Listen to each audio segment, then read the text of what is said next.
120 টাকায় কেমনি চাকরি পাইলাম, যা চাকরির ভিতর আছে আমি ফলো করছি আল্লাহর রহমতে। আমার ঘুষ ছাড়া নিজের যোগ্যতায় চাকরি হয়ে গেছে আলহামদুলিল্লাহ। কেউ চাকরিজীবী না, আমি ফার্স্ট সরকারি চাকরি করছি। আলহামদুলিল্লাহ, আমার পরিবার অনেক, সবাই অনেক খুশি।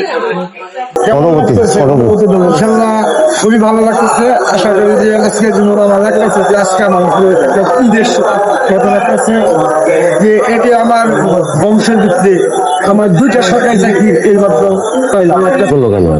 আপনি জনতা করছে, আপনি জানেন, সুদের উপরে টাকাও নিচ্ছে, আপনি দেখছেন। আমি গেছিলাম। আমি নিজে যোগ্যতায় চাকরি নিয়েছি।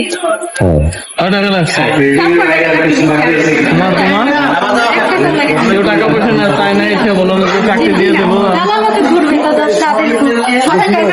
দালালরা গেছে। না না, আমাদের বাড়িতে এখনো যায় না। আমাদের বাড়ি আসলে আমাদের এই পুলিশের যে মেসেজটা আমরা সবসময় বলার চেষ্টা করি যে আমাদের এই নিয়োগ প্রক্রিয়া এবং আমাদের যে ডিপার্টমেন্টাল যে প্রমোশনের প্রক্রিয়া, এটা এখন শতভাগ স্বচ্ছতা এবং শতভাগ মেধার ভিত্তিতে, যোগ্যতার ভিত্তিতে হয়ে থাকে।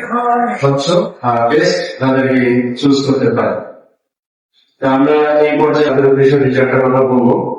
আমি আজকের যে নিয়োগ প্রক্রিয়াটাতে এইটাতে নানামুখী কথাবার্তা